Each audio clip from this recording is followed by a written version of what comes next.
Hi guys, welcome back to my channel Dimple vlogs. Video full వరకు చూడండి, skip చేయకుండా చూడండి ప్లీజ్. ఈరోజు వీడియో వచ్చేసి నేతి బీరకాయలండి. శివయ్యకి ఎంతో ఇష్టమైన నేతి బీరకాయ పచ్చడి చూపిస్తున్నాను. అలా నేను ఒక లాంగ్ వీడియో చేశాను, ఒకసారి అది కూడా చెక్ చేయండి. మా బాబు దేవాంట్ర ఫ్యాషన్ డ్రెస్ కాంపిటీషన్ ఇది కలిపి పెట్టాను. అలాగే ఈ వీడియో ఈరోజు అప్లోడ్ చేస్తాను, చూసేయండి. వీడియో మాత్రం స్కిప్ చేయకుండా చూడండి. ఒక కడాయి పెట్టేసుకున్నాను. ముందుగానే నేను బీరకాయ అంతా వాష్ చేసేసుకొని కట్ చేసి పెట్టేసుకున్నానండి.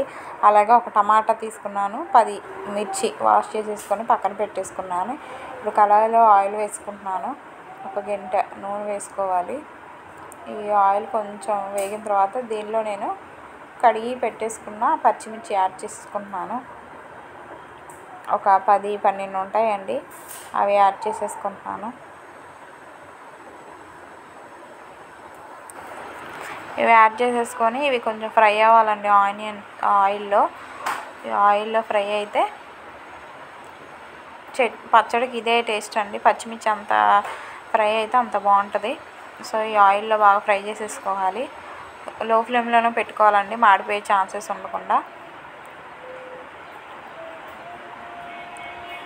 ఇప్పుడు వీటిల్లో నేను 5 వెల్లుల్లి రెబ్బలు యాడ్ చేసుకుంటున్నాను. ఇవి యాడ్ చేయడం వల్ల టేస్ట్ చాలా బాగుంటుంది. అలాగే సన్నగా కట్ చేసి పెట్టుకున్న బీరకాయ ముక్కలు కూడా యాడ్ చేసుకుంటున్నాను.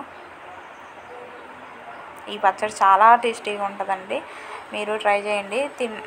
నేను తిన్నాను అన్న వాళ్ళు కామెంట్ చేయండి. నాకైతే ఇది కార్తీక మాసంలోనే దొరికిద్ది అనుకుంటాను, కానీ ఎప్పుడు నేను నార్మల్ డేస్లో చూడలేదు, కానీ కార్తీక మాసంలోనే తిన్నాను నేను. అది ఈరోజు సోమవారం కావటం వల్ల ఈరోజే మేము చేసుకొని తిన్నాను. చాలా ఇష్టం అంటండి శివయ్యకి. అందులో మళ్ళీ కార్తీక మాసంలో ఆయనకి చాలా ఇష్టం కదా, అందుకని కార్తీక మాసంలో తింటారు. నాకైతే చాలా ఇష్టం అండి. ఇది కొంచెం మగ్గాలి. మూత వేసేసుకొని ఒకసారి చెక్ చేసుకుంటున్నాను, ఒకసారి కలిపేసుకోవాలి. మళ్ళీ దీనిలో నేను చింతపండు కూడా యాడ్ చేసేసుకున్నాను. ఇదంతా ఒకసారి కలిపేసుకుంటున్నాను. అలాగే నేను ఒక టమాటా వేసుకుంటున్నానండి. కావాల్సిన వాళ్ళు వేసుకోవచ్చు.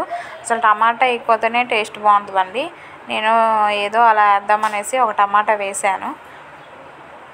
అలాగే మూత పెట్టేసి ఒక 2 మినిట్స్ మగ్గిన తర్వాత చూడండి ఎంత వాటర్ వచ్చేసిందో. బాగా వాటర్ వచ్చేసేసింది.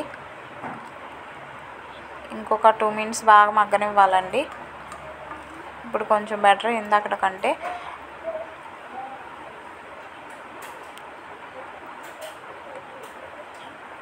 ఇంకొక 2 మినిట్స్ మగ్గిన తర్వాత నేను గ్యాస్ ఆఫ్ చేసేసి కొంచెం చల్లగా అవ్వాలి.